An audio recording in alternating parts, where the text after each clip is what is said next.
Zapraszam Was na krótką recenzję klawiatury Tracer Meccano. Pudełko przedstawia się w ten sposób. Mam na niej napisany model, firmę. Mamy informację, że klawisze są podświetlane. Są w 3 kolorach. Tak wygląda z przodu. Tak pudełko prezentuje się z tyłu. Jest cała klawiatura pokazana, jak wygląda układ klawiszy. Na bokach nic nie ma. Przejdźmy do samego unboxingu.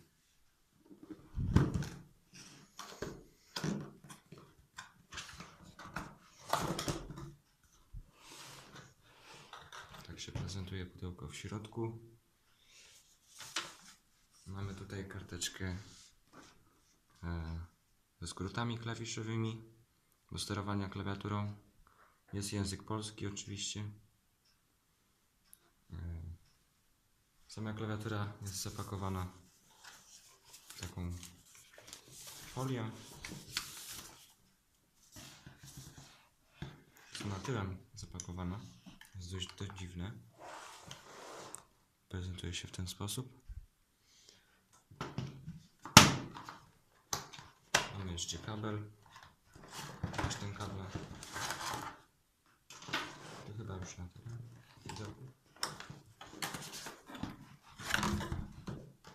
Jak już nic tutaj nie ma, to połóżmy na bok. Jak wygląda sama klawiatura? Ma taki kształt.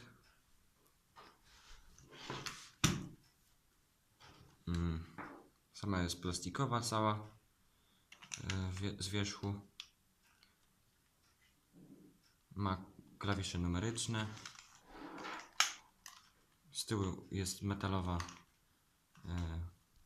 metalowe podbicie.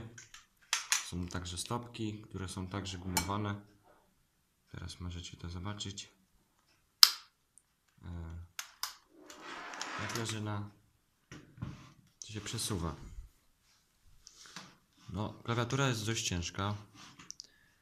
No i stawia dość duży opór na tych gumowanych nóżkach.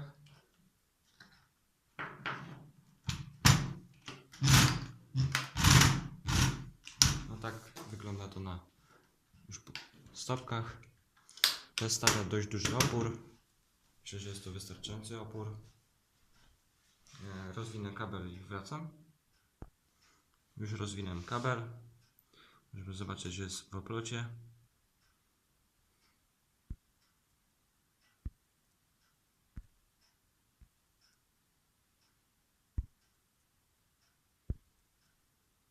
Nie chcę mi wyostrzyć, ale jest w oplocie.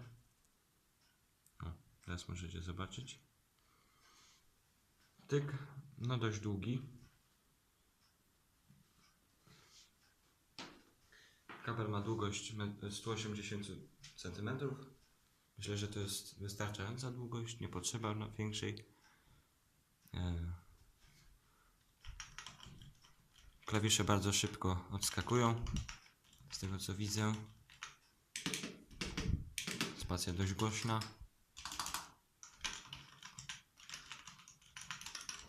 Jest to klawiatura hybrydowa, więc nie jest to klawiatura typowo membranowa, ale i nie mechaniczna. Jest podświetlana, ale to zaraz Wam zaprezentuję już przy komputerze. Tak sama klawiatura prezentuje się po podłączeniu do komputera.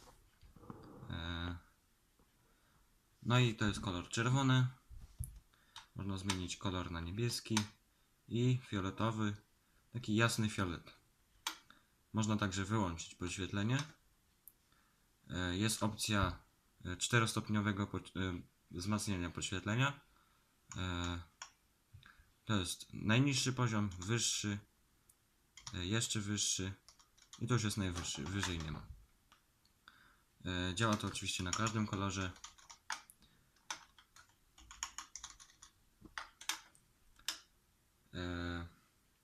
Można włączyć także tryb pulsacji że kolory się zmieniają same w ten oto sposób. Można także zmieniać prędkość podświetlenia, zmieniania podświetlenia. Teraz zwolniłem. Oczywiście to jest płynne. Na nagraniu widzę, że jest to niepłynne.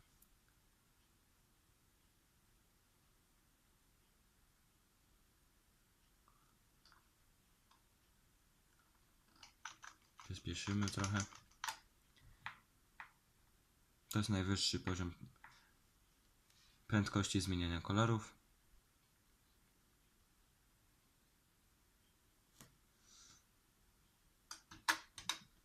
Osobiście wolę pojedynczy kolor. Jest opcja także, jak tutaj widzimy, blokady klawisza Windows przyciskiem Fn plus klawisz Windows.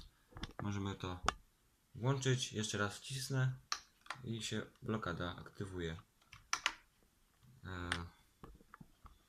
Co do antyghostingu przejdziemy za chwilę. Antyghosting wygląda w ten sposób. 5 działa, 6, 7, 8, 9 już nie chce działać. W rzędzie spacja działa, B działa, widzę. Działa dość dużo tych przycisków.